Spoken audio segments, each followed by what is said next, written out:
Hi guys! So, for today's video, maglilinis tayo ng isda. Let's go! Samahan niyo po ako! So, sa mga oras nga po pala dyan guys ay nangihingi na sa akin si Mingming. Naku, lagot! So, ayan guys, binibilisan ko na nga para mabilis na natin itong maihaw. O, diba?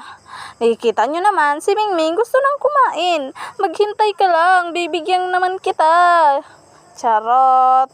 So, ayan, malapit na nga po pala ako dyan matapos dahil binibilisan ko na. Siyempre, natapos na nga tayo sa ating pagtanggal ng hasa sa ating isda.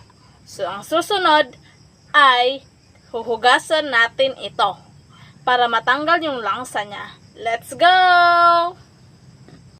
So, sa mga oras nga yan, guys, ay binabanlawan ko na ang aking isda. Ang isda namin. 2 beses ko nga po pala yan binanlawan para siguradong tanggal talaga yung dugo niya. That's all. So, ayun guys, natapos na nga po pala ako sa paghuhugas at pagtatanggal ng hasa ng isda. So, ang susunod ay titingnan naman natin kung luto na ang ating kanin. Guys, at natapos na nga ako sa aking gawain. Bye-bye!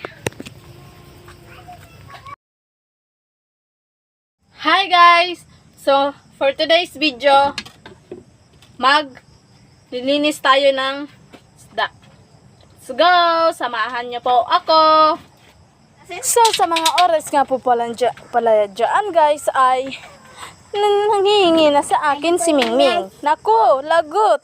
So, ayan guys, binibilisan ko na nga para mabilis na natin itong maihaw. O, diba? Nakikita nyo naman, si Mingming gusto nang kumain. Maghintay ka lang, bibigyan naman kita.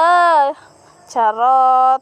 So, ayan, malapit na nga po pala ako dyan matapos dahil binibilisan ko na. Siyempre, natapos na nga tayo sa ating pagtanggal ng hasa sa ating isda.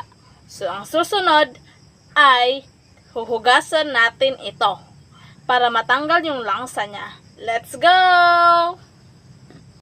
So, sa mga oras nga yan, guys, ay binabanlawan ko na ang aking isda. Ang isda namin. 2 beses ko nga po pala yan binanlawan para siguradong tanggal talaga yung dugo niya.